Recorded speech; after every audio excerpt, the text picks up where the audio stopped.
El reino de una mujer fue escrito por Anton Chejov y forma parte de una serie de relatos que realizó sobre la vida de personas en Rusia, desde los más pobres hasta los más acaudalados.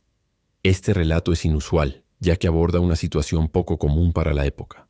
Una mujer joven, Anna Akimovna, heredera de una enorme fortuna, debe enfrentarse no solo a las dificultades de administrar su fábrica, sino también a la presión social y personal de una vida que no siente propia. Chejov explora temas como la soledad, el conflicto entre deberes sociales y deseos personales, y la lucha interna de Anna al intentar conciliar su posición privilegiada con un anhelo profundo de una vida sencilla y auténtica. El reino de una mujer. Había un grueso rollo de notas. Provenía del alguacil de la Villa del Bosque. Escribió que enviaba 1.500 rublos que le habían concedido como indemnización, habiendo ganado una apelación. A Anna Akimovna no le gustaban palabras como indemnización concedida y ganar el juicio. Sabía que era imposible prescindir de la ley, pero por alguna razón, siempre que Nazarich, el gerente de la fábrica, o el alguacil de su villa en el campo, ambos de los cuales frecuentemente acudían a la justicia, ganaban juicios de algún tipo en su beneficio, se sentía inquieta y, por así decirlo, avergonzada. En esta ocasión también se sentía inquieta e impotente, y quería alejar esos 1.500 rublos para que no estuvieran a la vista. Pensó con fastidio que otras chicas de su edad, tenía 26 años, estaban ahora ocupadas cuidando sus hogares, estaban cansadas y dormirían profundamente, y se despertarían mañana por la mañana con ánimo festivo. Muchas de ellas llevaban mucho tiempo casadas y tenían hijos. Solo ella, por alguna razón, estaba obligada a sentarse como una anciana sobre estas cartas, a tomar notas sobre ellas y a escribir respuestas. Luego no hacía nada en toda la tarde hasta la medianoche, sino esperar hasta tener sueño. Y mañana pasaría todo el día llegando con saludos navideños y pidiendo favores. Y pasado mañana seguramente habría algún escándalo en la fábrica. Alguien sería golpeado o moriría por beber demasiado vodka, y a ella le remordería la conciencia. Y después de las vacaciones, Nazarich despediría a unos 20 de los trabajadores por ausencias del trabajo, y todos los 20 se quedarían merodeando en la puerta principal sin sus gorras puestas, y a ella le daría vergüenza salir a verlos, y serían echados como perros. Y todos sus conocidos dirían a sus espaldas y le escribirían cartas anónimas que ella era una millonaria explotadora, que se estaba devorando la vida ajena y chupando la sangre de los trabajadores. Aquí yacía un montón de cartas ya leídas y apartadas. Todas eran cartas de súplica. Eran de personas hambrientas, borrachas, arrastradas por familias numerosas, enfermas, degradadas, despreciadas. Anna Akimovna ya había anotado en cada carta 3 rublos para pagar a uno, 5 a otro. Estas cartas irían el mismo día a la oficina, y luego tendría lugar la distribución de la asistencia, o, como solían decir los empleados, se alimentaría a las bestias. También distribuirían en pequeñas sumas 470 rublos, el interés sobre una suma legada por el difunto Akim Ivanovich para el alivio de los pobres y necesitados. Habría una aglomeración horrenda.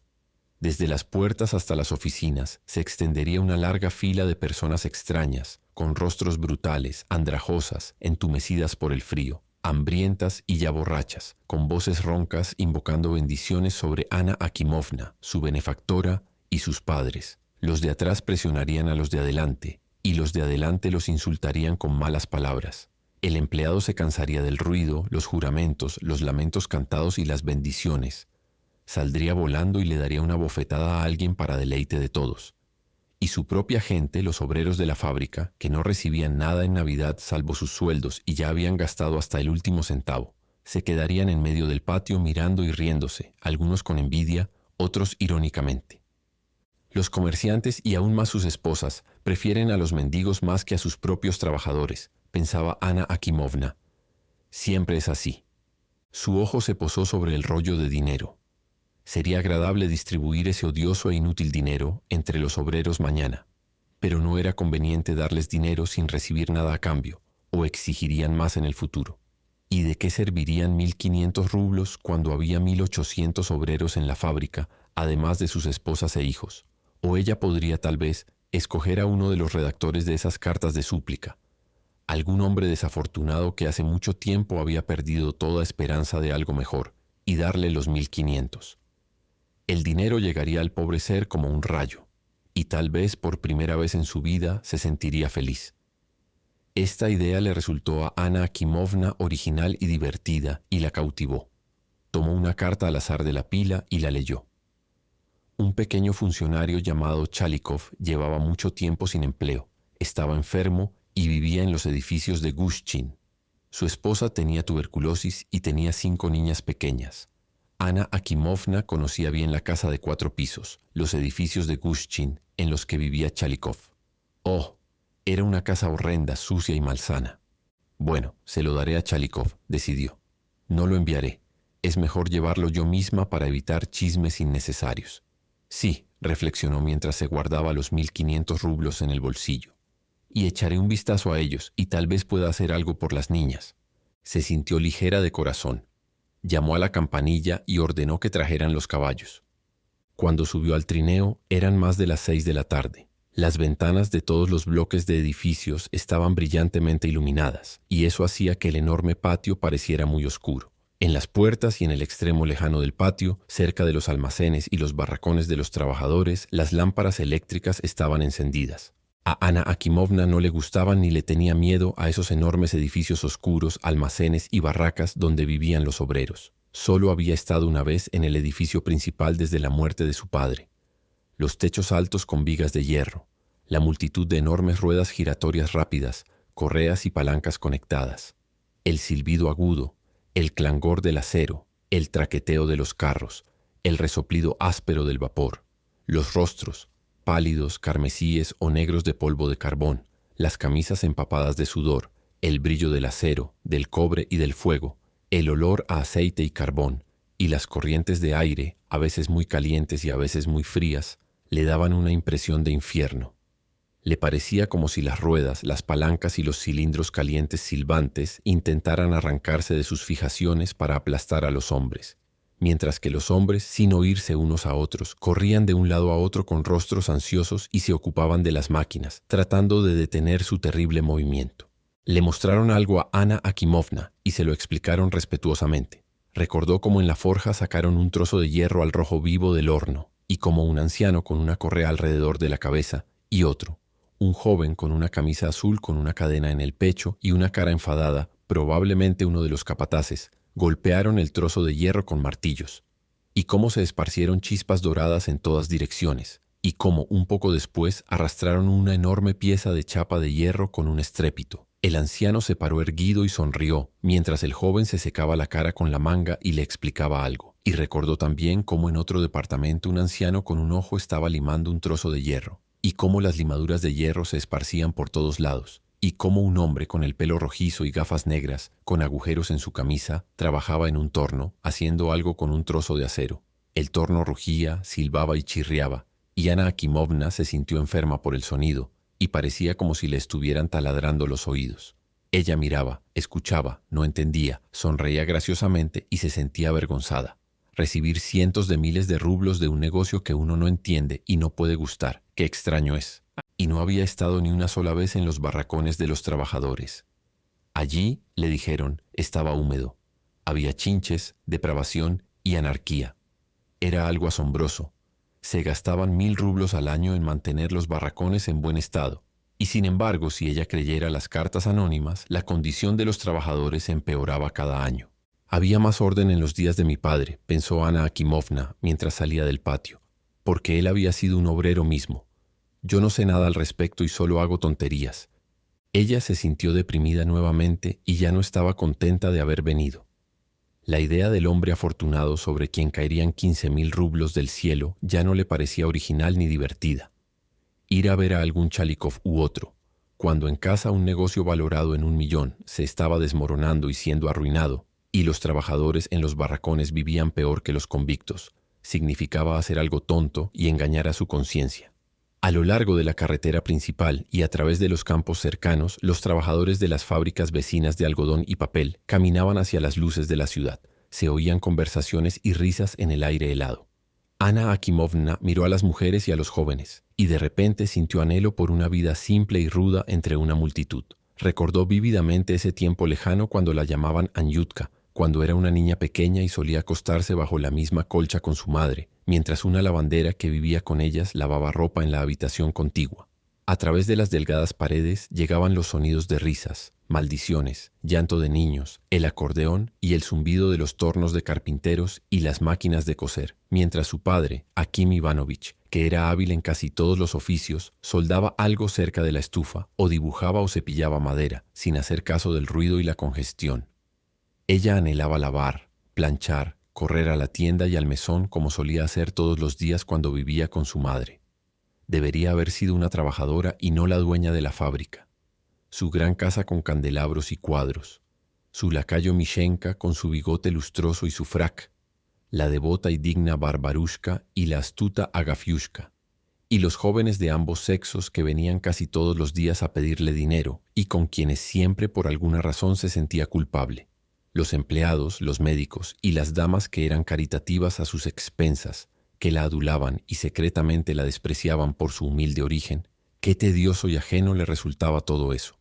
Aquí estaba el cruce del ferrocarril y la puerta de la ciudad. Luego venían casas que se alternaban con huertos y al final, la ancha calle donde se encontraban los famosos edificios de Gushchin. La calle, usualmente tranquila, estaba ahora en Nochebuena llena de vida y movimiento. Las casas de comidas y cervecerías eran ruidosas. Si alguien que no pertenecía a ese barrio pero vivía en el centro de la ciudad hubiera pasado por la calle en ese momento, no habría notado nada más que gente sucia, borracha y abusiva. Pero Anna Akimovna, que había vivido en esos lugares toda su vida, reconocía constantemente en la multitud a su propio padre, madre o tío. Su padre tenía un carácter blando, un poco fantasioso, frívolo e irresponsable. No le importaba el dinero, el respeto ni el poder. Solía decir que un trabajador no tenía tiempo para mantener los días santos e ir a la iglesia. Si no hubiera sido por su esposa, probablemente nunca habría ido a confesarse, tomado el sacramento o mantenido los ayunos. Por el contrario, su tío, Iván Ivanovich, era como una piedra. En todo lo relacionado con la religión, la política y la moral, era duro e implacable. Vigilaba estrictamente no solo sobre sí mismo, sino también sobre todos sus sirvientes y conocidos. Dios no permita que uno entre en su habitación sin persignarse antes frente al icono. La lujosa mansión en la que Anna Akimovna ahora vivía siempre la mantenía cerrada con llave y solo la abría en grandes festividades para visitantes importantes, mientras él mismo vivía en la oficina, en una pequeña habitación cubierta de iconos. Tenía inclinaciones hacia los viejos creyentes y continuamente recibía a sacerdotes y obispos del antiguo ritual. Aunque había sido bautizado, se había casado y había enterrado a su esposa de acuerdo con los ritos ortodoxos. Despreciaba a Akim, su único hermano y su heredero, por su frivolidad, que él llamaba simplicidad y tontería, y por su indiferencia hacia la religión. Lo trataba como a un inferior, lo mantenía en la posición de un obrero y le pagaba 16 rublos al mes. Akim se dirigía a su hermano con respeto formal, y en los días de pedir perdón, él, su esposa y su hija se inclinaban hasta el suelo ante él. Pero 3 años antes de su muerte, Iván Ivanovich se había acercado más a su hermano. Perdonó sus faltas y ordenó que le consiguieran una institutriz a Anyutka. Había un oscuro, profundo y maloliente arco bajo los edificios Gushchin. Se oía el sonido de hombres tosiendo cerca de las paredes. Dejando el trineo en la calle, Anna Akimovna entró por la puerta y allí preguntó cómo llegar al número 46 para ver a un empleado llamado Chalikov. La dirigieron a la puerta más lejana a la derecha en el 3er piso. En el patio cerca de la puerta exterior e incluso en las escaleras había el mismo hedor repugnante que bajo el arco. En la infancia de Anna Akimovna, cuando su padre era un simple trabajador, solía vivir en un edificio así. Luego, cuando su situación cambió, a menudo los visitaba en calidad de dama bienhechora. La estrecha escalera de piedra con sus empinados y sucios escalones, con descansos en cada piso, las linternas grasientas oscilantes, la peste, las palanganas, macetas y harapos en los descansos cerca de las puertas. Todo esto le era familiar desde hace mucho tiempo. Una puerta estaba abierta y se veían dentro sastres judíos con gorros cosiendo. Anna Akimovna se encontró con gente en las escaleras, pero nunca se le ocurrió que la gente podría ser grosera con ella. No tenía más miedo de campesinos o trabajadores, borrachos o sobrios, que de sus conocidos de la clase educada. No había vestíbulo en el número 46. La puerta se abría directamente a la cocina. Por lo general, las viviendas de obreros y mecánicos huelen a barniz, alquitrán, cuero, humo, según el oficio del inquilino. Las viviendas de personas de clase noble u oficial que se han empobrecido se pueden conocer por un peculiar olor rancio y agrio. Este desagradable olor envolvía a Anna Akimovna por todos lados y aún estaba solo en el umbral. Un hombre con abrigo negro, sin duda el propio Chalikov, estaba sentado en una esquina de la mesa de espaldas a la puerta y con él había 5 niñas pequeñas.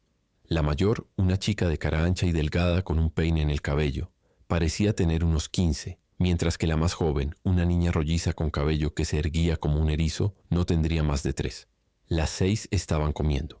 Cerca de la estufa estaba una mujer muy delgada con rostro amarillo en avanzado estado de embarazo. Llevaba una falda y una blusa blanca y tenía un tenedor de horno en la mano.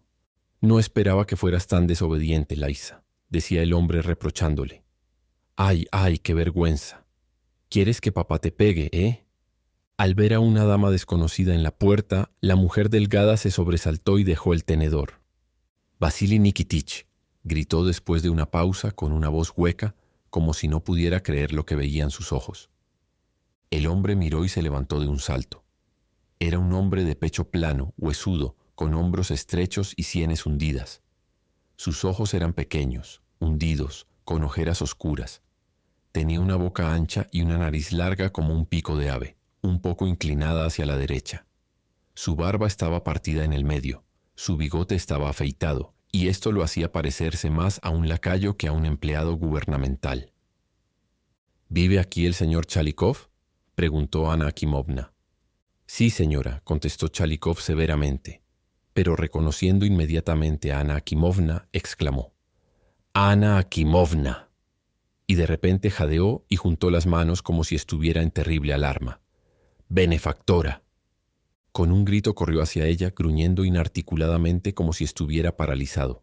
Había col en su barba y olía a vodka. Presionó su frente contra el manguito de ella y parecía que se desmayaría. «Su mano, su santa mano», exclamó sin aliento. «Es un sueño, un glorioso sueño. Niños, despiértenme». Se volvió hacia la mesa y dijo con voz sollozante, agitando los puños: «La providencia nos ha escuchado. Nuestra salvadora, nuestro ángel, ha venido. Estamos salvados. Niños, de rodillas, de rodillas». Madame Chalikov y las niñas, excepto la más pequeña, comenzaron por alguna razón a limpiar la mesa rápidamente.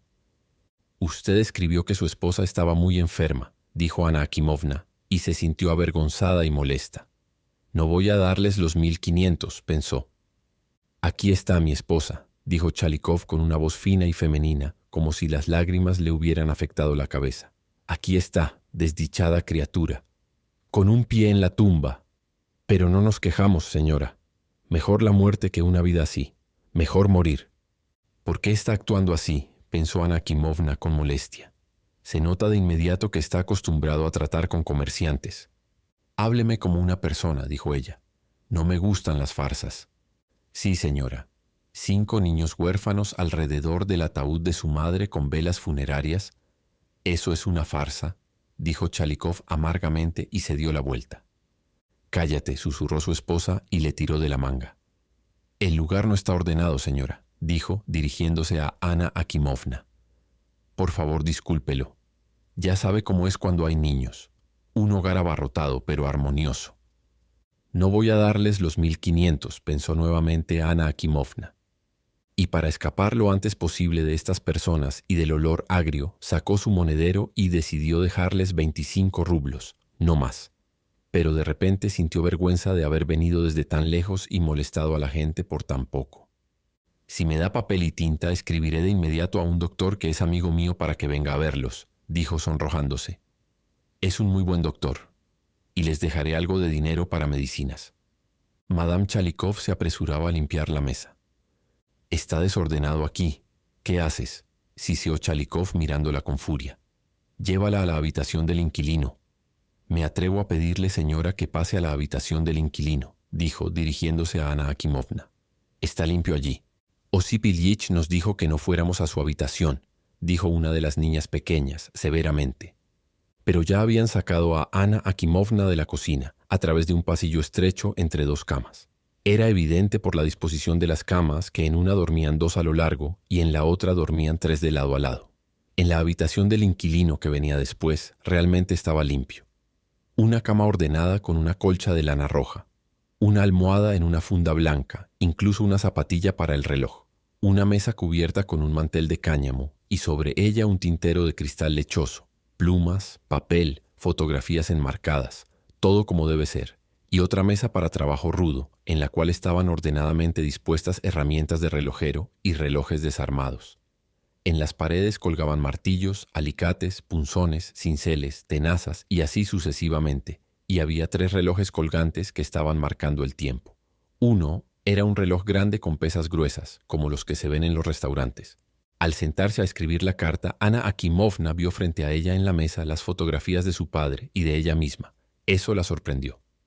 «¿Quién vive aquí contigo?», preguntó. «Nuestro inquilino, señora Pimenov. Trabaja en su fábrica». «Oh, pensé que debía ser un relojero. Repara relojes en privado en sus horas de ocio. Es un aficionado». Después de un breve silencio durante el cual no se escuchaba nada más que el tic-tac de los relojes y el rasgar de la pluma sobre el papel, Chalikov suspiró y dijo irónicamente con indignación: «Es un dicho verdadero. El nacimiento noble y un rango en el servicio no te pondrán un abrigo en la espalda, una escarapela en tu gorra y un título noble, pero nada que comer. A mi modo de ver, si alguien de clase humilde ayuda a los pobres, es mucho más caballero que cualquier Chalikov que ha caído en la pobreza y el vicio». Para halagar a Ana Akimovna, lanzó algunas frases más despectivas sobre su nacimiento noble, y era evidente que se estaba humillando porque se consideraba superior a ella. Mientras tanto, ella había terminado su carta y la había sellado. Sabía que la carta sería desechada y el dinero no se gastaría en medicina, pero igual puso 25 rublos en la mesa y después de un momento de reflexión agregó 2 billetes más rojos. Vio la mano demacrada y amarilla de Madame Chalikov como una garra de gallina lanzarse y agarrar el dinero con fuerza. «Has dado generosamente esto para medicina», dijo Chalikov con una voz temblorosa, «pero extiende una mano amiga también a mí y a los niños», agregó con un sollozo. «Mis infelices hijos. No tengo miedo por mí. Es por mis hijos que temo. Es la hidra del vicio lo que temo». Tratando de abrir su monedero, cuyo cierre estaba averiado, Ana Akimovna se sintió confundida y se sonrojó.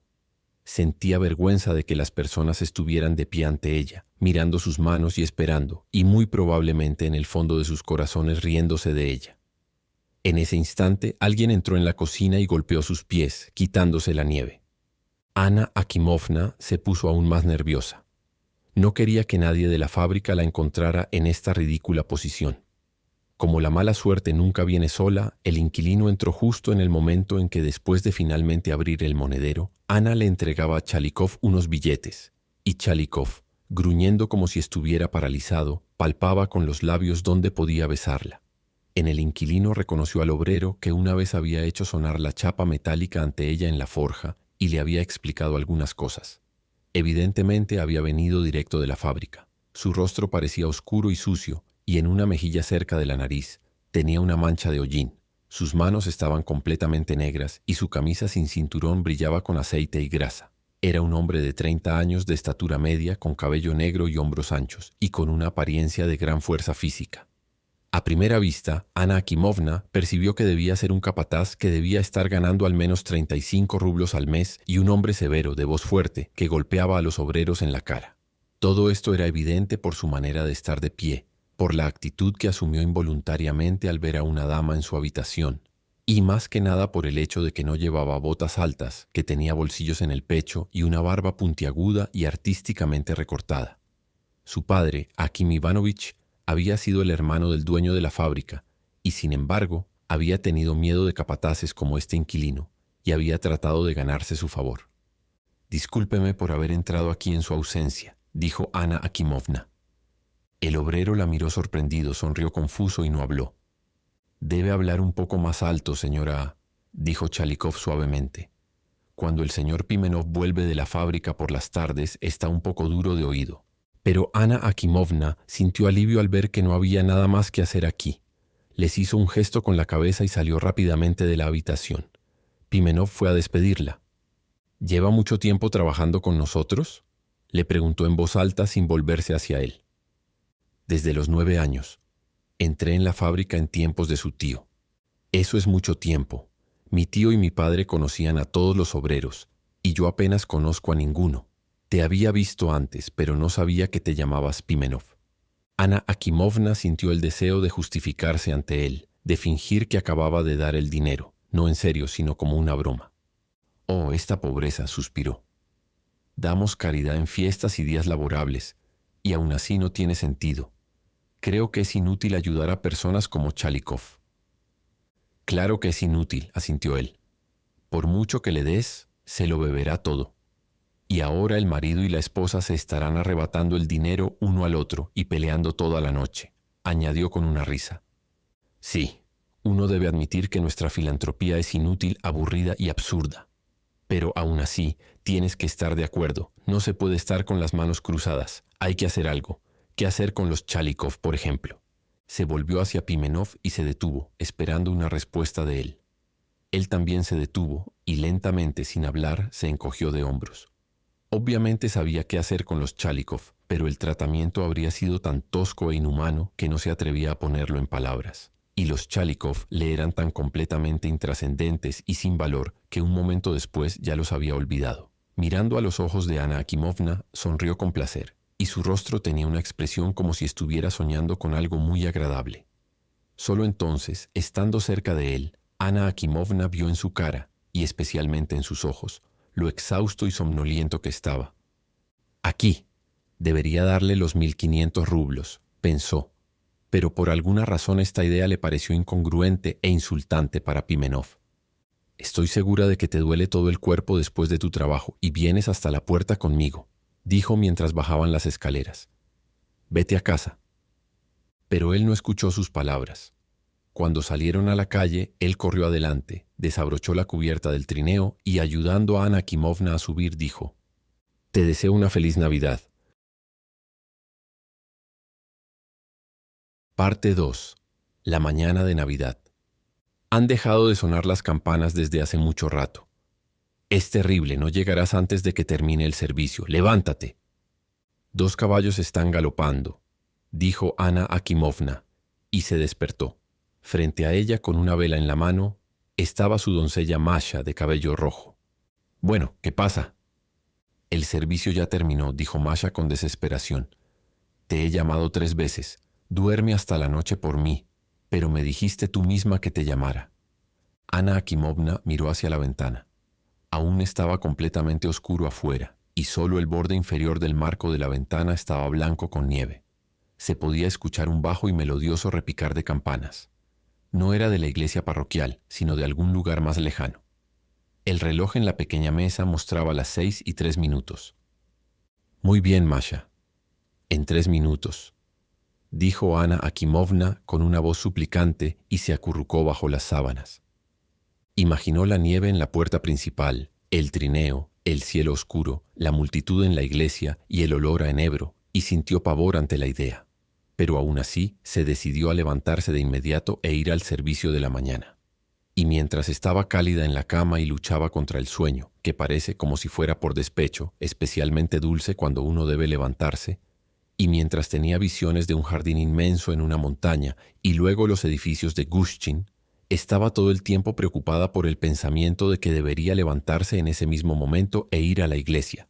Pero cuando se levantó ya estaba completamente claro, y resultó ser más de las 9:30. Había habido una fuerte nevada durante la noche, los árboles estaban cubiertos de blanco, y el aire estaba particularmente ligero, transparente y tierno, tanto que cuando Anna Akimovna miró por la ventana, su primer impulso fue respirar profundamente. Y cuando se hubo lavado, un vestigio de sentimientos infantiles lejanos, alegría de que hoy era Navidad, repentinamente se agitó dentro de ella. Después de eso se sintió ligera de corazón, libre y pura en el alma, como si su alma también hubiera sido lavada o sumida en la nieve blanca. Masha entró, vestida y apretada, y le deseó una feliz Navidad. Luego pasó mucho tiempo peinando el cabello de su señora y ayudándola a vestirse. La fragancia y la sensación del nuevo, magnífico, espléndido vestido, su leve susurro y el olor a perfume fresco, emocionaron a Anna Akimovna. «Bueno, es Navidad», dijo alegremente a Masha. «Ahora probaremos nuestra suerte. El año pasado me dijeron que me casaría con un hombre viejo. Me salió 3 veces lo mismo. Bueno, Dios es misericordioso. Mira, Anna Akimovna, lo que yo pienso es que en vez de ninguna cosa o la otra me casaría con un viejo. dijo Masha tristemente y soltó un suspiro. Ya cumplí 20. No es broma. Todos en la casa sabían que Masha, la de cabello rojo, estaba enamorada de Mishenka, el lacayo, y este verdadero, apasionado y desesperado amor ya duraba 3 años. «Ven, no hables tonterías», la consoló Anna Akimovna. «Voy para los 30, pero aún tengo intención de casarme con un joven».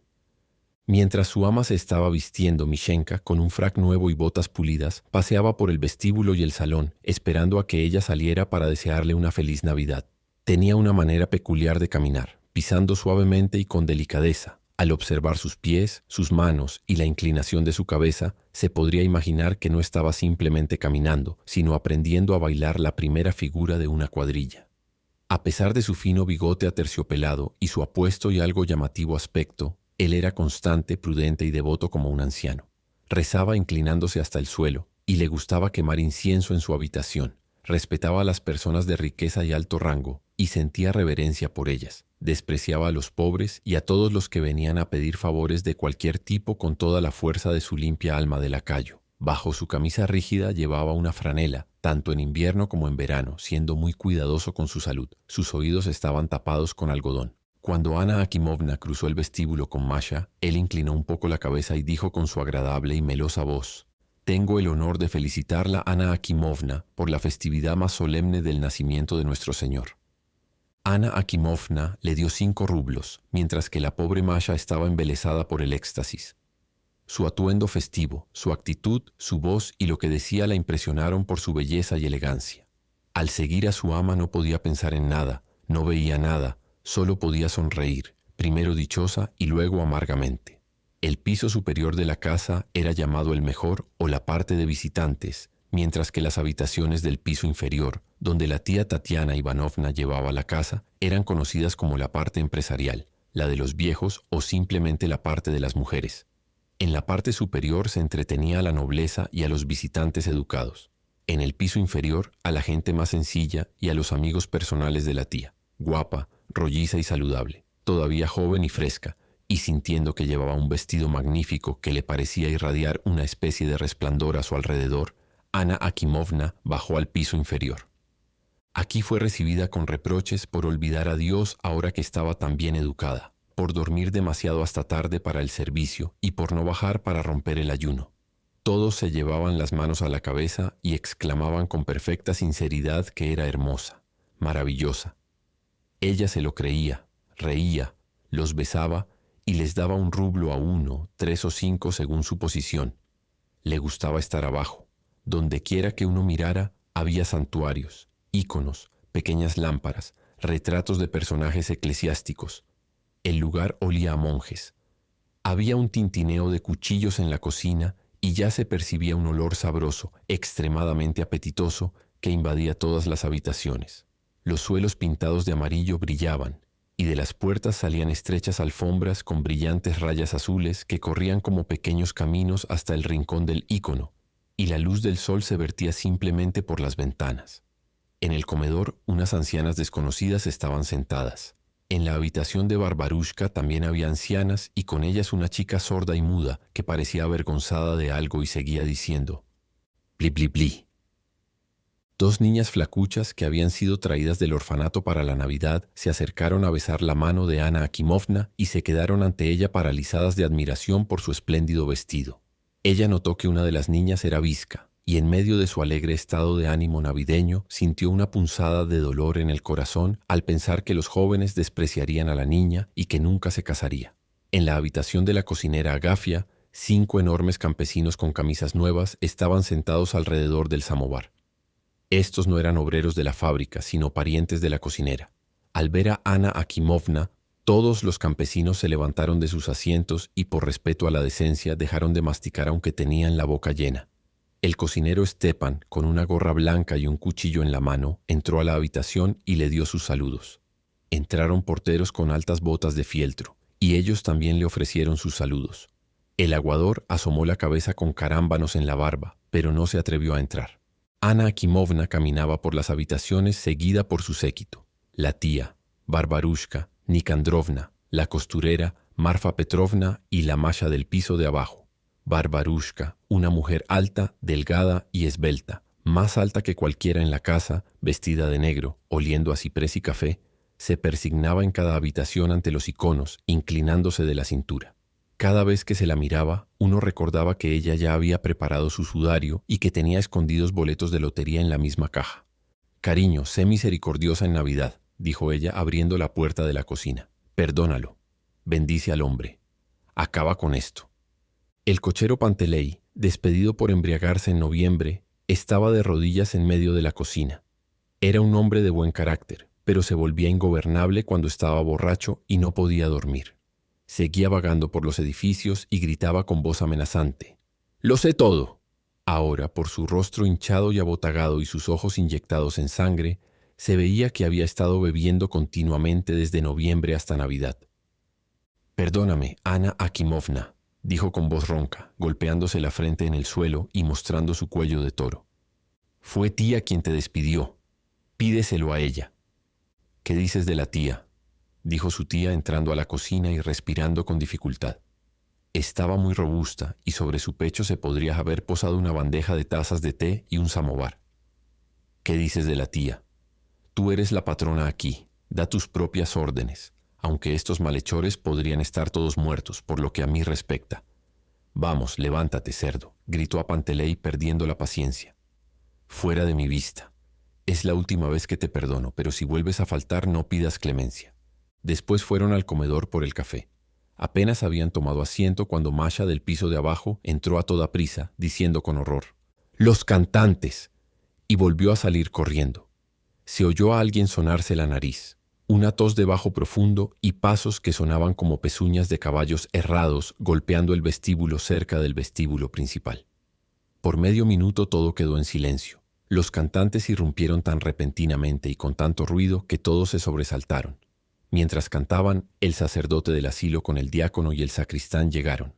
Poniéndose la estola, el sacerdote dijo lentamente que durante el toque de maitines estaba nevando y no hacía frío, pero que la helada se había intensificado hacia la mañana. Dios lo bendiga. Y ahora debía haber 20 grados bajo cero. Sin embargo, mucha gente sostiene que el invierno es más saludable que el verano, dijo el diácono. Asumió inmediatamente una expresión severa y cantó después del sacerdote: «Tu nacimiento, oh Cristo nuestro Señor». Poco después llegó el sacerdote del Hospital de los Obreros con el diácono. Luego las hermanas del hospital, niños del orfanato, y luego se pudo escuchar canto casi ininterrumpidamente. Cantaban, almorzaban y se iban. Unos 20 hombres de la fábrica vinieron a ofrecer sus saludos navideños. Eran solo los capataces, mecánicos y sus asistentes, los modeladores, el contador y otros más, todos de buena apariencia, con nuevos abrigos negros. Todos eran hombres de primera clase, por así decirlo, escogidos. Cada uno sabía su valor, es decir, sabían que si perdían su puesto hoy, la gente estaría feliz de contratarlos en otra fábrica. Evidentemente les gustaba la tía, ya que se comportaban libremente en su presencia e incluso fumaban, y cuando todos se juntaron para comer algo, el contador le pasó el brazo por su inmensa cintura. Eran despreocupados, quizás en parte porque Barbarushka, quien bajo los antiguos amos tenía gran poder y supervisaba la moral de los empleados, ya no tenía ninguna autoridad en la casa, y quizás porque muchos de ellos aún recordaban el tiempo cuando la tía Tatiana Ivanovna, cuyos hermanos la mantenían estrictamente controlada, se vestía como una simple campesina al igual que Agafia, y cuando Ana Akimovna solía correr por el patio cerca de los edificios de la fábrica, y todos la llamaban Anyutia. Los capataces comieron, hablaron y seguían mirando con asombro a Ana Akimovna, cómo había crecido y qué hermosa se había vuelto. Pero esta elegante joven, educada por institutrices y maestros, era una extraña para ellos. No podían entenderla, y ellos instintivamente se reunían cerca de la tía, que los llamaba por sus nombres. Continuamente les pedía que comieran y bebieran, y chocando copas con ellos, ya había bebido 2 copas de vino de Serval con ellos. Ana Akimovna siempre tenía miedo de que pensaran que ella era orgullosa, una advenediza o como un cuervo con plumas de pavo real. Ahora, mientras los capataces se agolpaban alrededor de la comida, ella no dejaba el comedor, sino que participaba en la conversación.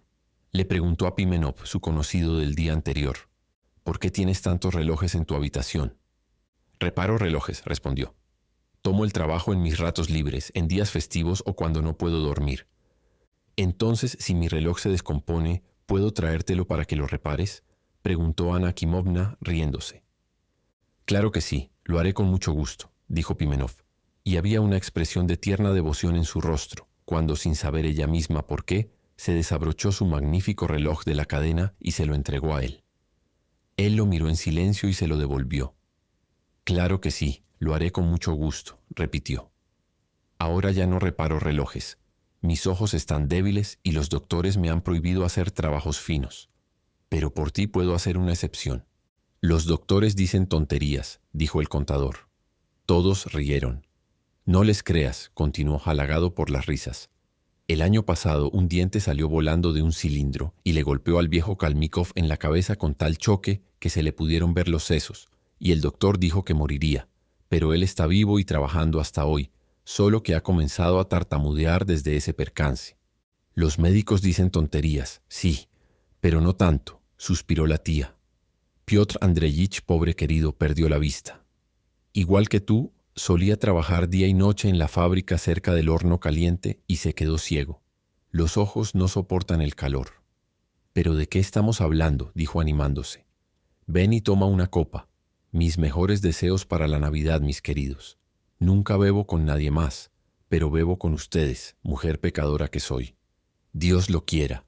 Anna Akimovna imaginaba que después del día anterior Pimenov la despreciaba como filántropa, pero estaba fascinada por ella como mujer. Ella lo miraba y pensaba que se comportaba de manera encantadora y estaba bien vestido. Es cierto que las mangas de su abrigo no eran lo suficientemente largas, y el abrigo mismo parecía corto de talle, y sus pantalones no eran anchos y a la moda, pero su corbata estaba bien atada y con buen gusto, y no era tan llamativa como la de los demás, y parecía ser un hombre bondadoso, pues comía dócilmente lo que la tía le ponía en el plato. Recordaba lo oscuro que estaba el día anterior, y lo somnoliento, y la idea le conmovía por alguna razón. Cuando los hombres se preparaban para irse, Anna Akimovna extendió la mano hacia Pimenov. Quería pedirle que viniera a verla de vez en cuando, sin ceremonias, pero no sabía cómo. Su lengua no la obedecía, y para que no pensaran que ella estaba interesada en Pimenov, estrechó la mano a sus compañeros también. Luego vinieron los chicos de la escuela de la que ella era benefactora. Todos tenían la cabeza rapada y vestían blusas grises del mismo patrón. El maestro, un joven alto, sin barba y con manchas rojas en la cara, estaba visiblemente agitado mientras formaba a los chicos en filas. Los chicos cantaron afinados, pero con voces ásperas y desagradables. El gerente de la fábrica, Nazarich, un viejo creyente calvo y de ojos agudos, nunca se llevaba bien con los maestros, pero al que ahora agitaba sus manos con ansiedad lo despreciaba y odiaba, aunque no podía decir por qué.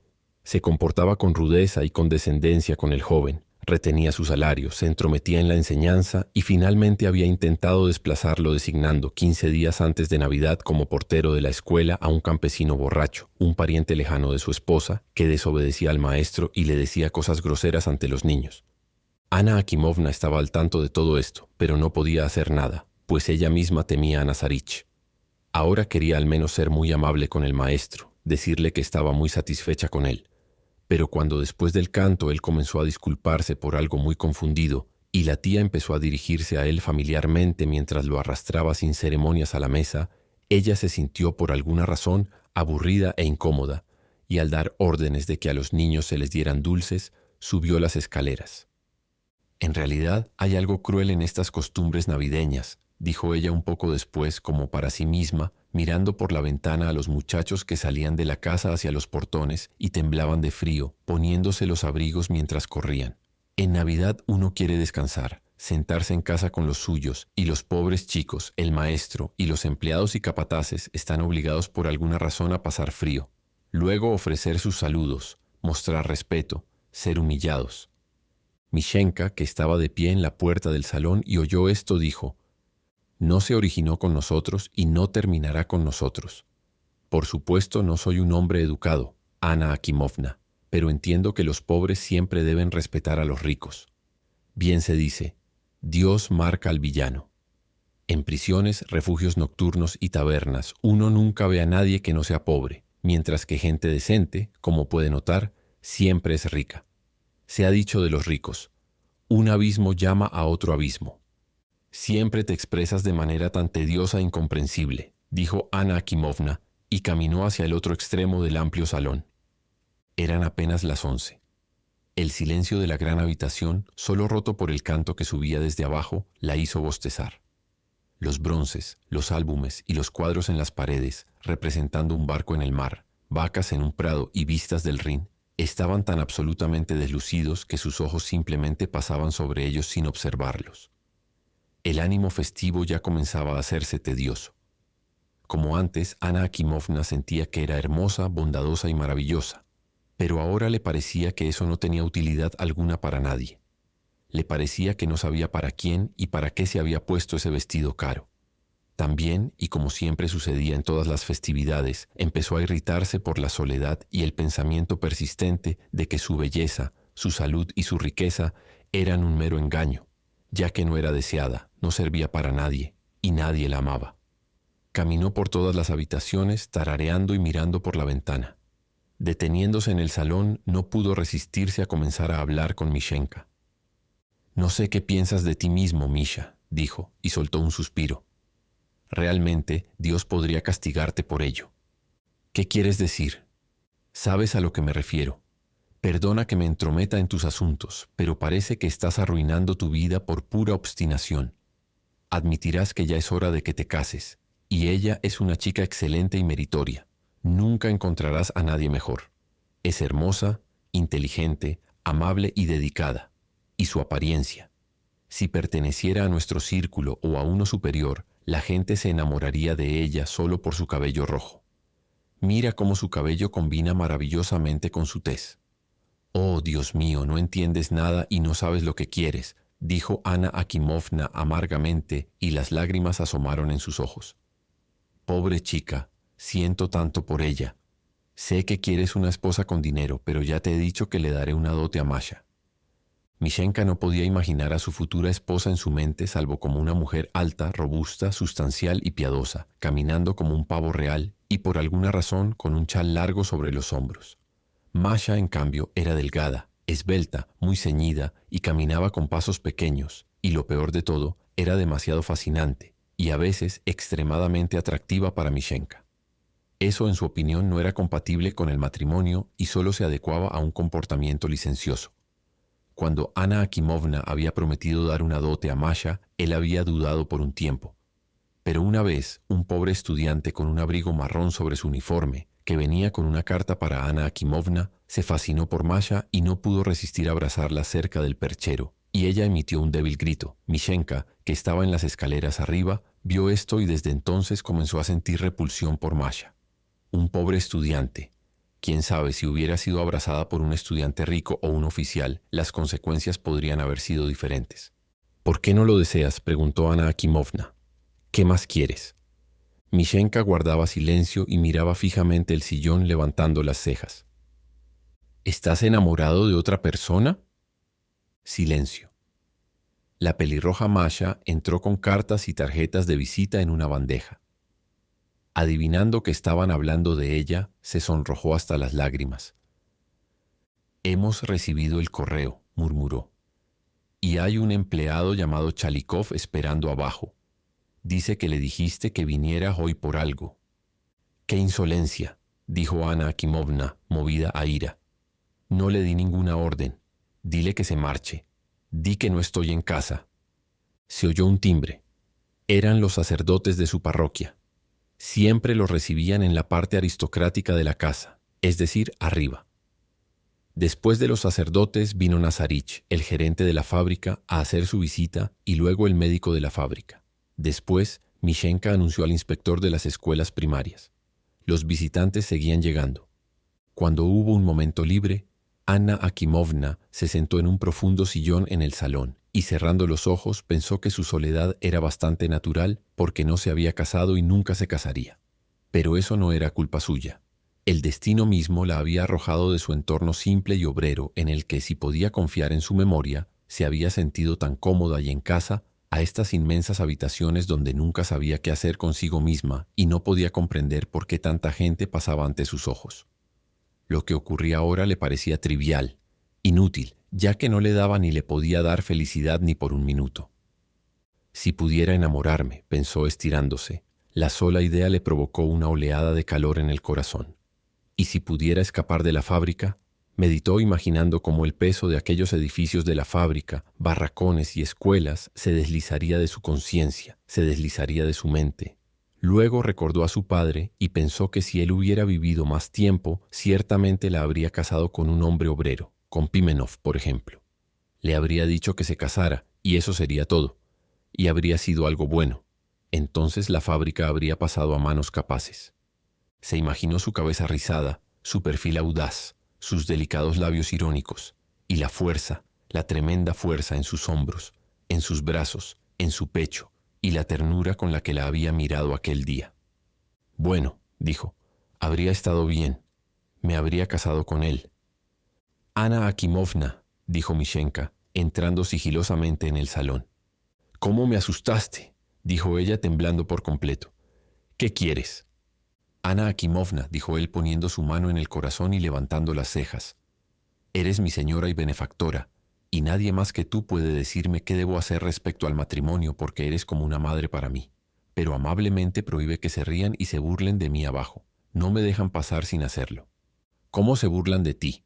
Me llaman Mishenka de Mashenka. Bah, qué tontería, exclamó Anna Akimovna indignada. Qué estúpidos son todos. Qué estúpido eres, Misha. Qué harta estoy de ti. No puedo soportar verte. Parte 3. Cena. Tal como el año anterior, los últimos en visitarla fueron Krailin, un verdadero consejero civil, y Lisevich, un abogado muy conocido. Ya era de noche cuando llegaron. Krailin, un hombre de 60 años, con una boca ancha y patillas grises cerca de las orejas, con una cara como la de un lince, vestía un uniforme con una cinta de Ana y pantalones blancos. Sostuvo la mano de Anna Akimovna entre las suyas por un largo rato. Miró fijamente su cara, movió los labios y finalmente dijo, alargando una nota. Solía respetar a tu tío y a tu padre, y gozaba del privilegio de su amistad. Ahora me siento en el agradable deber, como ves, de presentar mis deseos navideños a su honrada heredera, a pesar de mis dolencias y la distancia que tengo que recorrer. Y me alegra mucho verte en buena salud. El abogado Lisevich, un hombre alto, guapo y rubio, con un ligero toque de canas en las sienes y la barba, se distinguía por unos modales excepcionalmente elegantes. Caminaba con un paso balanceante, se inclinaba como a regañadientes y se encogía de hombros al hablar. Todo esto con una gracia indolente, como un caballo mimado recién salido del establo. Estaba bien alimentado, extremadamente saludable y muy bien acomodado. En una ocasión había ganado 40.000 rublos, pero ocultó el hecho a sus amigos. Le gustaba la buena comida, especialmente el queso, las trufas y el rábano rallado con aceite de cáñamo. Mientras estaba en París había comido, según decía, tripas horneadas sin lavar. Hablaba suave y fluidamente, sin vacilación, y solo ocasionalmente, en busca de efecto, se permitía dudar y chasquear los dedos como si estuviera buscando una palabra. Hacía tiempo que había dejado de creer en cualquier cosa que tuviera que decir en los tribunales, o quizás sí creía en ello, pero no le daba ninguna importancia. Todo le resultaba tan familiar, rancio, ordinario. No creía en nada salvo en lo original e inusual. Una moralidad de manual en una forma original lo conmovía hasta las lágrimas. Ambos cuadernos suyos estaban llenos de expresiones extraordinarias que había leído en diversos autores, y cuando necesitaba buscar alguna expresión, la buscaba nerviosamente en ambos libros y generalmente no la encontraba. El padre de Anna Akimovna, en un momento de buen humor, lo había nombrado ostentosamente asesor legal en asuntos relacionados con la fábrica y le había asignado un salario de 12.000 rublos. Los asuntos legales de la fábrica se limitaban a 2 o 3 acciones triviales para recuperar deudas, las cuales Lisevich entregaba a sus asistentes. Anna Akimovna sabía que él no tenía nada que hacer en la fábrica, pero no podía despedirlo. No tenía el valor moral. Además, estaba acostumbrada a él. Solía llamarse a sí mismo su asesor legal y su salario, que invariablemente enviaba a cobrar puntualmente el primer día de cada mes, lo llamaba prosa severa. Anna Akimovna sabía que cuando, después de la muerte de su padre, se vendió la madera de su bosque para durmientes ferroviarios, Lisevich había ganado más de 15.000 como intermediario y había compartido la ganancia con Nazarich. Cuando se enteró por primera vez de que la habían engañado, lloró amargamente, pero después se acostumbró. Deseándole una feliz Navidad y besándole ambas manos, él la miró de arriba abajo y frunció el ceño. «No debes», dijo con genuina desaprobación. «Te he dicho, querida, que no debes». «¿Qué quieres decir, Víctor Nikolaich?» Te he dicho que no debes engordar. Toda tu familia tiene una desafortunada tendencia a engordar. No debes, repitió en tono suplicante y le besó la mano. Eres tan hermosa, eres tan espléndida. Aquí, Su Excelencia, permíteme presentar a la única mujer en el mundo a la que he amado seriamente. No hay nada sorprendente en eso. Conocer a Anna Akimovna a tu edad y no enamorarse de ella, eso sería imposible. La adoro, continuó el abogado con perfecta sinceridad, pero con su habitual gracia indolente. La amo, pero no porque soy hombre y ella es mujer. Cuando estoy con ella siempre siento que ella pertenece a algún tercer sexo y yo a un cuarto, y flotamos juntos hacia el dominio de los matices más sutiles, y allí nos fundimos en el espectro. Leconte de Lisle define tales relaciones mejor que nadie. Tiene un pasaje excelente, un pasaje maravilloso. Lysevich buscó en un cuaderno, luego en otro, y al no encontrar la cita se desanimó. Comenzaron a hablar del clima, de la ópera, de la próxima llegada esperada de Duce. Anna Akimovna recordó que el año anterior Lysevich y ella creía, Krailin, habían cenado con ella. Y ahora, cuando se estaban preparando para irse, comenzó con perfecta sinceridad a señalarles en tono suplicante que, como no tenían más visitas que pagar, deberían quedarse a cenar con ella. Tras algunas dudas, los visitantes accedieron. Además de la cena familiar, compuesta de sopa de col, cochinillo, ganso con manzanas, etc. En grandes fiestas se solía preparar en la cocina una llamada cena francesa o del chef, en caso de que algún visitante del piso superior quisiera comer. Cuando oyó el trasteo de la vajilla en el comedor, Lysevich comenzó a delatar una emoción notable. Se frotó las manos, encogió los hombros, frunció los ojos y describió con sentimiento las cenas que solían ofrecer su padre y su tío en un tiempo, y un maravilloso platillo francés de rodaballos que el cocinero de aquí podía hacer, el cual no era solo un platillo, sino una verdadera revelación. Ya estaba relamiéndose por la cena, ya la estaba comiendo en su imaginación y disfrutándola. Cuando Anna Akimovna lo tomó del brazo y lo llevó al comedor, se echó un vaso de vodka y se metió un trozo de salmón en la boca. Literalmente ronroneó de placer. Masticaba ruidosamente de manera repugnante, emitiendo sonidos por la nariz, mientras sus ojos se volvían aceitosos y rapaces. Los entremeses eran magníficos. Entre otros, había champiñones blancos frescos estofados en crema y salsa a la provenzal hecha de ostras fritas y cangrejos, fuertemente sazonada con algunos encurtidos amargos. La cena, consistente en elaborados platos festivos, era excelente, al igual que los vinos. Mishenka servía la mesa con entusiasmo. Cuando colocaba algún nuevo plato sobre la mesa y levantaba la tapa brillante o servía el vino, lo hacía con la solemnidad de un profesor de magia negra. Y mirando su cara y sus movimientos que sugerían la primera figura de una cuadrilla, el abogado pensó varias veces: ¡qué tonto! Después del tercer plato, Lysevich dijo, volviéndose hacia Anna Akimovna: la mujer del fin de siglo, me refiero a cuando es joven y por supuesto rica, debe ser independiente, inteligente, elegante, intelectual, audaz y un poco depravada. Depravada dentro de ciertos límites, un poco, porque el exceso, ya sabes, es tedioso.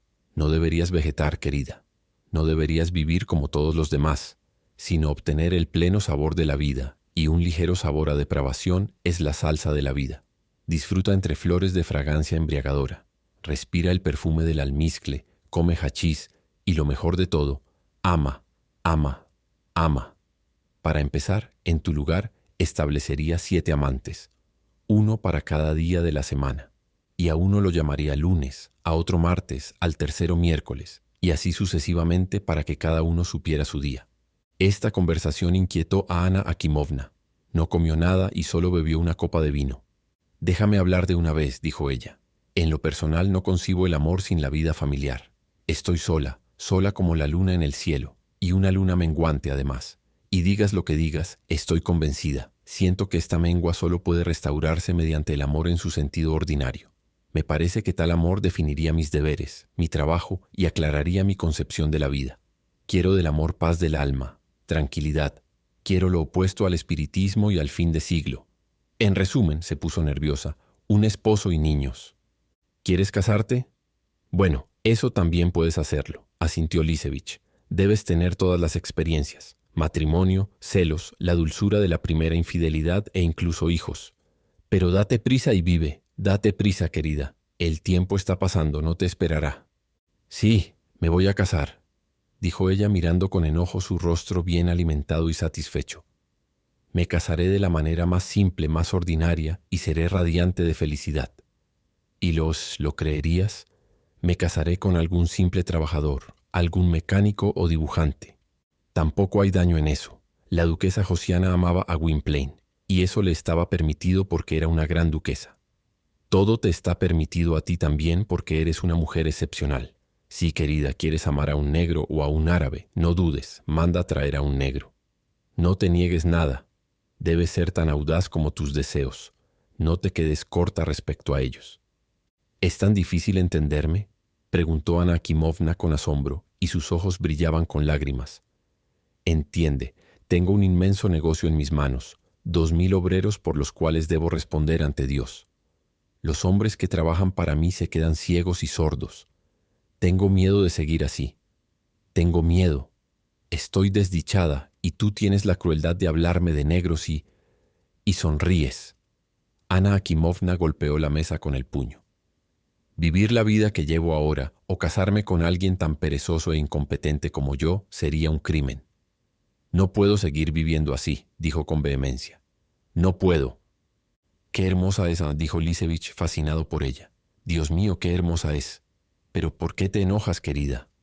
Tal vez estoy equivocado, pero no imaginas que si por el bien de ideas que respeto profundamente, renuncias a los placeres de la vida y llevas una existencia miserable, tus obreros se beneficiarán en lo más mínimo. Ni un poquito. No, frivolidad, frivolidad, dijo decisivamente. Es esencial para ti. Es tu deber ser frívola y depravada. Reflexiona sobre eso, querida. Reflexiona. Anna Akimovna se alegró de haber hablado y su ánimo mejoró. Estaba complacida de haber hablado tan bien y de que sus ideas fueran tan finas y justas, y ya estaba convencida de que si Pimenov, por ejemplo, la amara, se casaría con él con gusto. Mishenka comenzó a servir champán. «Me haces enojar, Víctor Nikolavich», dijo ella chocando las copas con el abogado. «Me parece que das consejos y no sabes nada de la vida. Según tú, si un hombre es mecánico o dibujante, se supone que debe ser un campesino y un ignorante, pero son las personas más inteligentes, personas extraordinarias. Tu tío y tu papá. Los conocí y los respetaba», dijo Krailin, haciendo una pausa para enfatizar. Había estado sentado recto como un poste y había estado comiendo todo el tiempo. Eran personas de considerable inteligencia y de altas cualidades espirituales. «Oh, claro, sabemos todo sobre sus cualidades», murmuró el abogado, y pidió permiso para fumar. Cuando la cena terminó, Krailin fue llevado para una siesta. Lizevich terminó su cigarro y, tambaleándose de hartura, siguió a Anna Akimovna a su estudio. Los rincones acogedores con fotografías y abanicos en las paredes y las inevitables lámparas de color rosa o azul pálido en medio del techo no le gustaban, como la expresión de un carácter insípido y poco original. Además, le recordaban ciertos romances de los cuales ahora se avergonzaba. El estudio de Anna Akimovna, con sus paredes desnudas y muebles de mal gusto, le complacía sobremanera. Era acogedor y cómodo para él sentarse en un diván turco y mirar a Anna Akimovna, quien solía sentarse en la alfombra frente al fuego, abrazando sus rodillas y mirando el fuego, pensando en algo. En esos momentos le parecía que su sangre campesina de vieja creyente se agitaba dentro de ella. Cada vez después de la cena, cuando servían café y licores, él se animaba y comenzaba a contarle varios chismes literarios. Hablaba con elocuencia e inspiración y se dejaba llevar por sus propios cuentos. Ella lo escuchaba y pensaba cada vez que para tal disfrute valía la pena pagar no solo 12.000, sino 3 veces esa suma, y le perdonaba todo lo que le desagradaba de él. A veces le contaba la historia de algún cuento o novela que había estado leyendo, y entonces 2 o 3 horas pasaban desapercibidas como un minuto. Ahora comenzó bastante triste, con una voz apagada y los ojos cerrados. «Hace siglos, querida, que no he leído nada», dijo cuando ella le pidió que le contara algo, «aunque a veces leo a Jules Verne. Esperaba que me contaras algo nuevo». «¿Nuevo?», murmuró Lizevich soñoliento, y se acomodó más en la esquina del sofá. «Ninguna de las nuevas literaturas, querida, es útil para ti o para mí. Por supuesto está destinada a ser como es. Y negarlo sería negarse a reconocer el orden natural de las cosas, y yo lo reconozco, pero...» Parecía haberse quedado dormido, pero un minuto más tarde se escuchó su voz nuevamente. Toda la nueva literatura gime y aúlla como el viento otoñal en la chimenea. Ah, desgraciado. Ah, tu vida puede compararse a una prisión.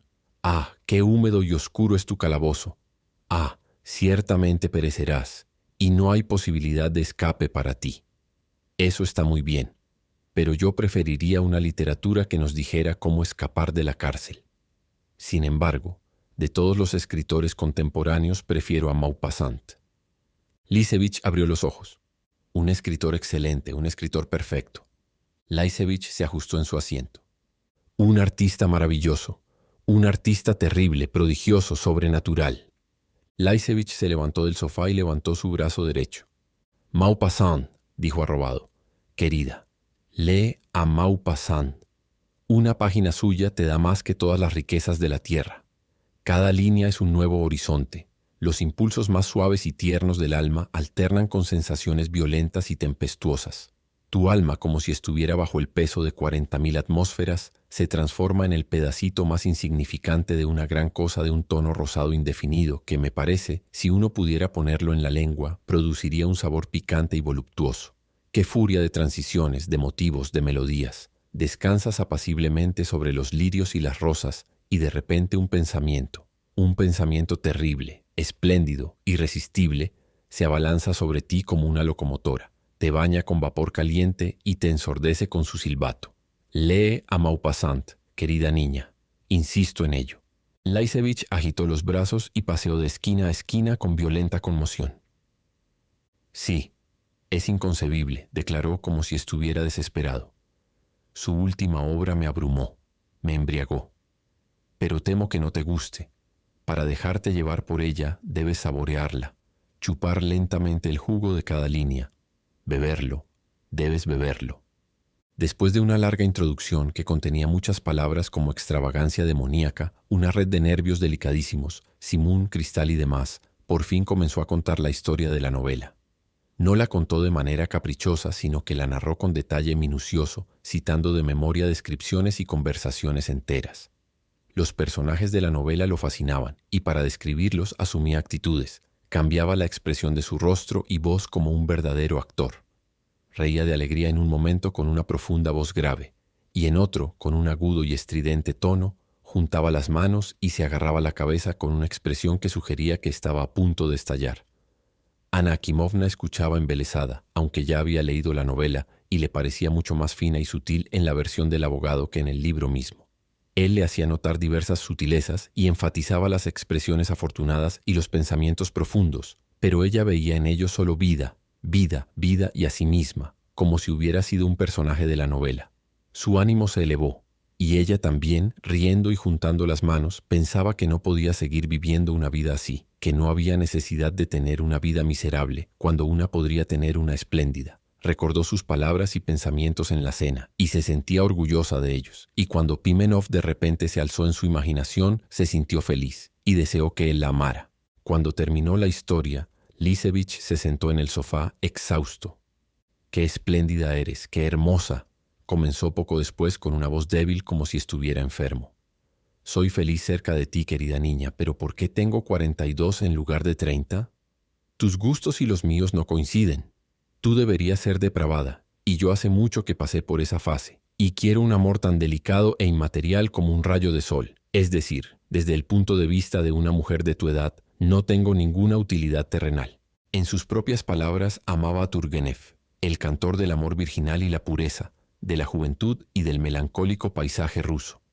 Pero amaba el amor virginal, no desde el conocimiento, sino desde el oír decir como algo abstracto, existente fuera de la vida real. Ahora se aseguraba a sí mismo que amaba a Anna Akimovna platónicamente, idealmente, aunque no sabía lo que significaban esas palabras, pero se sentía cómodo, acurrucado, cálido. Anna Akimovna le parecía encantadora, original, y se imaginaba que la agradable sensación que se despertaba en él por estos entornos era lo que se llamaba amor platónico. Apoyó la mejilla en su mano y dijo en el tono comúnmente usado para persuadir a los niños pequeños: «Mi preciosa, ¿por qué me has castigado? ¿Cómo? ¿Cuándo? No he recibido ningún regalo de Navidad de ti». Anna Akimovna nunca había oído hablar antes de enviar una caja de Navidad al abogado, y ahora no sabía cuánto darle. Pero debía darle algo, pues él lo estaba esperando, aunque la miraba con ojos llenos de amor. Supongo que Nazarich lo olvidó, dijo ella, pero no es demasiado tarde para arreglarlo. De repente recordó los 1.500 que había recibido el día anterior, que ahora estaban guardados en el cajón del tocador en su dormitorio. Y cuando trajo ese dinero ingrato y se lo dio al abogado, y él lo guardó en el bolsillo de su abrigo con gracia indolente, todo el incidente transcurrió encantadoramente y de manera natural. El recordatorio repentino de una caja de Navidad y esos 1.500 no estaban fuera de lugar en Lisevich. «Gracias», dijo él, y le besó el dedo. Krailin entró con una expresión dichosa y soñolienta, pero sin sus condecoraciones. Lisevich y él se quedaron un poco más y tomaron un vaso de té cada uno y comenzaron a prepararse para irse. Anna Akimovna se sentía un poco avergonzada. Había olvidado completamente en qué departamento servía Krailin y si debía darle dinero o no, y si debía hacerlo, si debía dárselo ahora o enviarlo después en un sobre. «¿Dónde sirve él?», susurró a Lisevich. «¿Quién sabe?», murmuró Lisevich, bostezando. Reflexionó que si Krailin solía visitar a su padre y a su tío y los respetaba, probablemente no era por nada. Aparentemente había sido caritativo con ellos, sirviendo en alguna institución benéfica. Al despedirse le deslizó 300 rublos en la mano. Él pareció sorprendido y la miró en silencio durante un minuto con sus ojos como de estaño, pero luego pareció comprender y dijo: «El recibo, honorable Anna Akimovna. Solo lo podrá recibir en Año Nuevo». Lisevich se había vuelto completamente lánguido y pesado, y tambaleaba cuando Mishenka le puso el abrigo. Cuando bajó las escaleras, parecía un hombre en el último estadio de agotamiento, y era evidente que se dormiría tan pronto como subiera tras su trineo. «Excelencia», dijo lánguidamente a Krillin, deteniéndose a mitad de la escalera. «¿Alguna vez ha experimentado la sensación de que una fuerza invisible lo estira cada vez más? Te están estirando y te conviertes en el más fino alambre. Subjetivamente, esto se expresa en una curiosa sensación voluptuosa, imposible de comparar con nada». Anna Akimovna, de pie en la parte superior de las escaleras, vio a cada uno de ellos darle a Mishenka un billete. «Adiós, vuelvan pronto», les llamó y corrió a su dormitorio. Rápidamente se quitó el vestido, del que ya estaba cansada, se puso una bata y corrió escaleras abajo, y mientras bajaba reía y golpeaba los pies como un muchacho. Tenía un gran deseo de travesura. Parte 4. La tarde. Tía, con una blusa de tela estampada suelta, Barbarushka y 2 ancianas estaban sentadas en el comedor cenando. Había un gran trozo de carne salada, un jamón y distintos entremeses sobre la mesa frente a ellas, y nubes de vapor se elevaban de la carne, que parecía particularmente gorda y apetitosa. En el piso bajo no se servía vino, pero lo compensaban con numerosas bebidas espirituosas y licores caseros. Agafiushka, la cocinera gorda, de piel blanca y bien alimentada, estaba de pie en la puerta con los brazos cruzados hablando con las ancianas, mientras los platos los servía Masha de abajo, una chica morena con un lazo carmesí en el cabello. Las ancianas ya habían comido suficiente antes de la mañana, y 1 hora antes de la cena habían tomado té y buñuelos, así que ahora comían con esfuerzo, como si fuera por deber. «Ay, niña mía», suspiró tía, mientras Anna Akimovna entraba corriendo al comedor y se sentaba a su lado. «Me has dado un susto de muerte». Todos en la casa se alegraban cuando Anna Akimovna estaba de buen humor y hacía travesuras. Esto siempre les recordaba que los viejos ya no estaban y que las ancianas no tenían autoridad en la casa, y cualquiera podía hacer lo que quisiera sin miedo a ser severamente reprendido. Solo las 2 ancianas miraban a Anna Akimovna de reojo con asombro. Ella estaba tarareando, y era pecado cantar en la mesa. «Nuestra ama, nuestra belleza, nuestra pintura», comenzó a entonar Agafiushka con dulce melosidad. «Nuestra joya preciosa. La gente que ha venido hoy a ver a nuestra reina. Dios nos ampare. Generales y oficiales y caballeros. De tanto asomarme a la ventana para contar y contar, me rendí». «Preferiría que no vinieran en absoluto», dijo tía. Miró tristemente a su sobrina y añadió: «Solo le hacen perder tiempo a mi pobre niña huérfana». Anna Akimovna tenía hambre, ya que no había comido nada desde la mañana. Le sirvieron un licor muy amargo. Lo bebió de un trago, probó la carne salada con mostaza y le pareció extraordinariamente sabrosa. Luego, Masha de abajo trajo el pavo, las manzanas en conserva y las grosellas. Y eso también le agradó. Solo había una cosa que le resultaba desagradable: Una corriente de aire caliente provenía de la estufa de azulejos. Hacía un calor sofocante y las mejillas de todos ardían.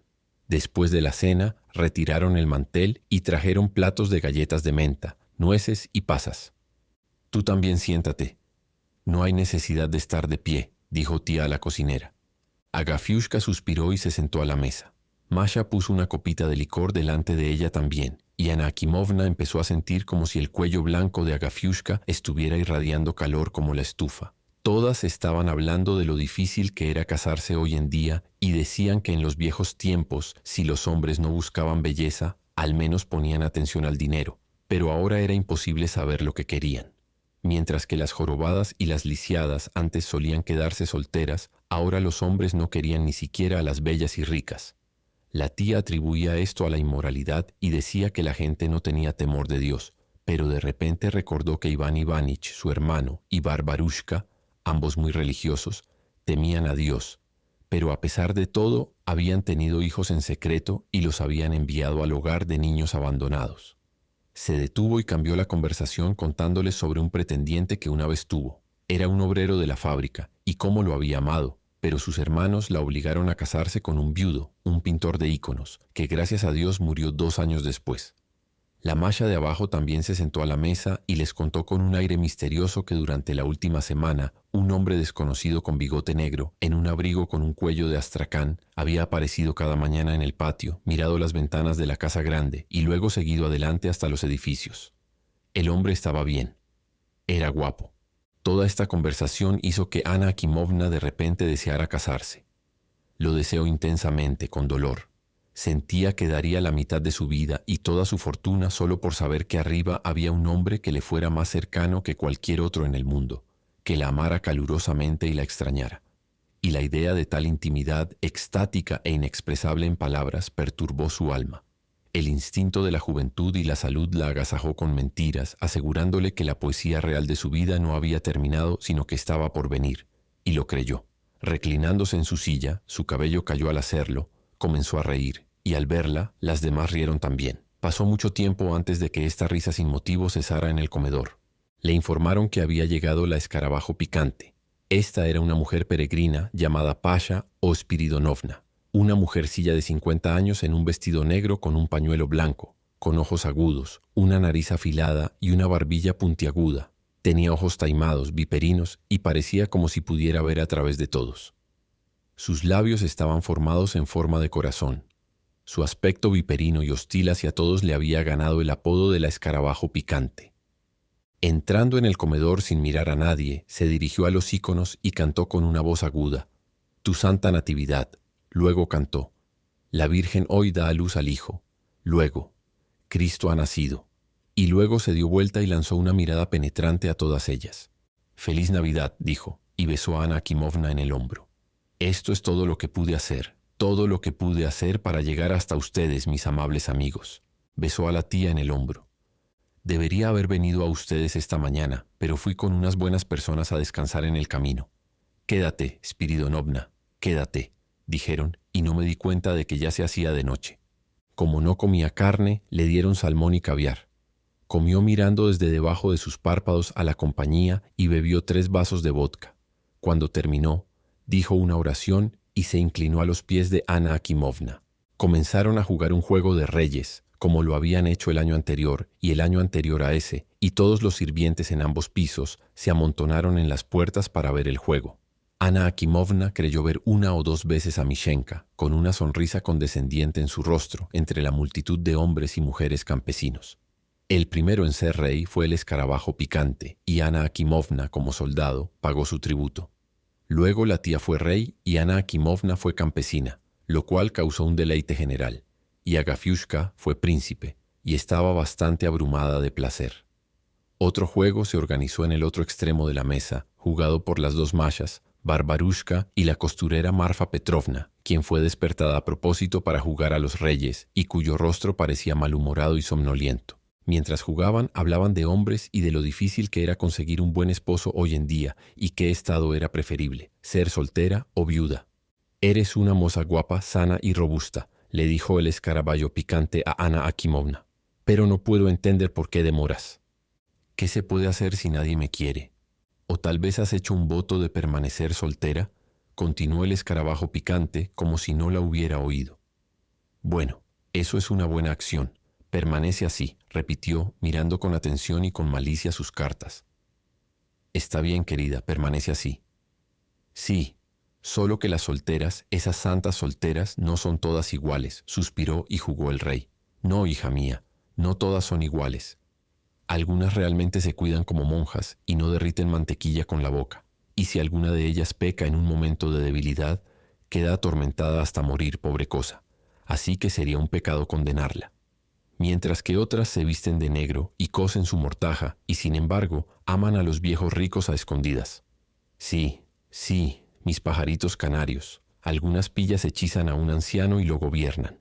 Mis palomas lo gobiernan y le hacen perder la cabeza. Y cuando han ahorrado suficiente dinero y billetes de lotería, lo hechizan hasta la muerte. La única respuesta de Barbarushka a estas insinuaciones fue suspirar y mirar hacia los íconos. Había una expresión de mansedumbre cristiana en su semblante. Conozco una sirvienta así, mi acérrima enemiga, continuó Escarabajo Picante, mirando a todos triunfante. Siempre está suspirando también y mirando los íconos, la muy diabla. Cuando dominaba en la casa de cierto anciano, si uno iba a verla, te daba una corteza y te mandaba inclinarte ante los íconos mientras ella cantaba. En la Concepción tú permaneces virgen. Los días festivos te daba un bocado, y los días laborales te lo echaba en cara. Pero hoy en día me burlaré de ella. Me burlaré cuanto quiera, mi joyita. Barbarushka miró de nuevo los íconos y se persignó. Pero nadie me quiere, Spiridonovna, dijo Ana Akimovna para cambiar la conversación. ¿Qué se puede hacer? Es tu culpa. Sigues esperando a señores altamente educados, pero deberías casarte con uno de tu clase, un comerciante. No queremos a un comerciante, dijo tía toda alterada. Reina del cielo, presérvanos. Un caballero gastará tu dinero, pero luego te tratará con cariño, pobre tontita. Pero un comerciante será tan estricto que no te sentirás en casa en tu propia casa. Tú querrás acariciarlo y él estará contando su dinero. Y cuando te sientes a comer con él, escatimará cada bocado, aunque sea tuyo. El patán. Cásate con un caballero. Todos hablaban a la vez, interrumpiéndose ruidosamente, y tía golpeaba la mesa con el cascanueces y decía roja e indignada. No queremos un comerciante, no lo queremos. Si eliges a un comerciante me iré a un asilo de ancianos. Shh, shh. Silencio, gritó Escarabajo Picante. Cuando todos guardaron silencio, guiñó un ojo y dijo, ¿saben qué, Anushka, mi pajarita? No hay necesidad de que te cases realmente como todo el mundo. Eres rica y libre. Eres tu propia dueña. Y sin embargo, hija mía, no parece correcto que seas una solterona. Te encontraré, sabes, algún hombre corriente y simple. Te casarás con él por las apariencias y luego te divertirás. Puedes darle 5,000 o 10 quizá, y enviarlo de regreso de donde vino, y serás dueña de tu propia casa.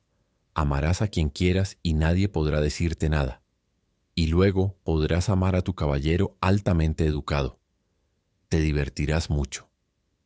Eso es pecado, dijo tía. Oh, pecadora, se rió Escarabajo Picante.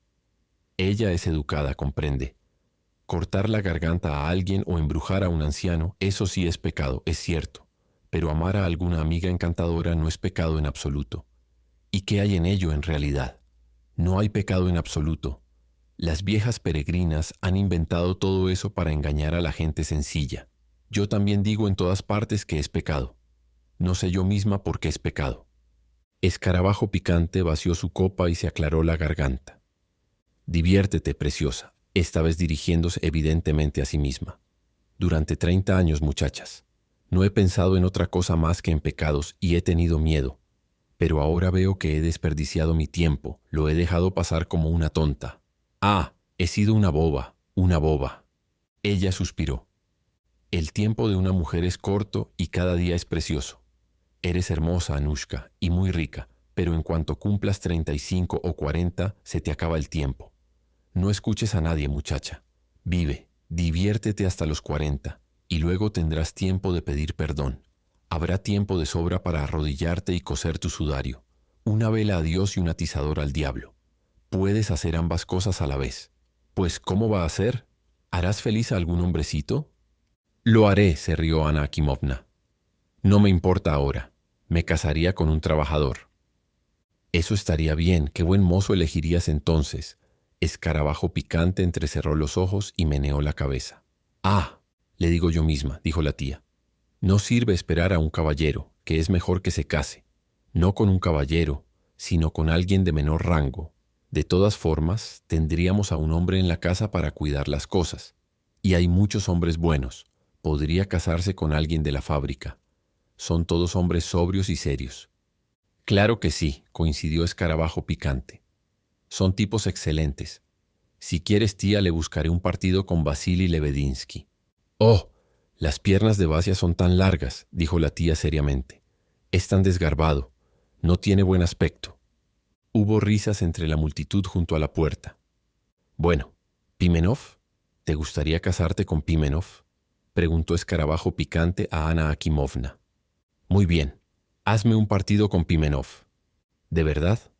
Sí, hazlo, dijo Ana Akimovna con resolución y golpeó la mesa con el puño. Por mi honor, me casaré con él. ¿De verdad? Ana Akimovna de repente se sintió avergonzada de que sus mejillas se estuvieran enrojeciendo y de que todo el mundo la estuviera mirando. Tiró las cartas sobre la mesa y salió corriendo de la habitación. Mientras subía las escaleras y al llegar al piso superior se sentó al piano en el salón. Un murmullo de sonidos le llegaba desde abajo como el rugido del mar. Lo más probable es que estuvieran hablando de ella y de Pimenov. Y quizás Escarabajo Picante estuviera aprovechando su ausencia para insultar a Barbarushka y no estaba moderando su lenguaje. La lámpara en la habitación grande era la única luz encendida en el piso superior y enviaba un resplandor a través de la puerta hacia la oscura sala de estar. Eran entre las 9 y las 10 de la noche, no más tarde. Ana Akimovna tocó un vals, luego otro y luego un tercero. Continuó tocando sin detenerse. Miró hacia el rincón oscuro más allá del piano, sonrió y en su interior le llamó. Se le ocurrió la idea de que podría ir a la ciudad a ver a alguien, a Lisevich, por ejemplo, y contarle lo que pasaba en su corazón. Quería hablar sin cesar, reír, hacer el tonto, pero el oscuro rincón se mantenía sombríamente en silencio, y alrededor, en todas las habitaciones del piso superior, reinaba el silencio y la desolación. Le gustaban las canciones sentimentales, pero tenía una voz áspera y sin entrenamiento, por lo que solo tocaba el acompañamiento y cantaba apenas audible, apenas por encima de un susurro. Cantó en un susurro una canción tras otra, en su mayoría sobre el amor, la separación y las esperanzas frustradas, y se imaginaba cómo le extendía las manos y decía con súplica, con lágrimas, «Pimenov, quítame esta carga». Entonces, como si sus pecados hubieran sido perdonados, habría gozo y consuelo en su alma, y tal vez una vida libre y feliz comenzaría. Con ansias de anticipación se inclinó sobre las teclas, con un deseo apasionado de que el cambio en su vida llegara de inmediato sin demora, y se aterrorizaba al pensar que su antigua vida continuaría durante algún tiempo más. Luego tocó de nuevo y cantó apenas por encima de un susurro, y todo era silencio a su alrededor. No había ruidos provenientes del piso inferior ahora. Debían haberse ido a la cama. Ya habían dado las 10 hacía un tiempo. Se acercaba una larga, solitaria y fatigosa noche. Ana Akimovna recorrió todas las habitaciones, se recostó un rato en el sofá y leyó en su estudio las cartas que habían llegado esa tarde. Había 12 cartas de saludos navideños y 3 cartas anónimas.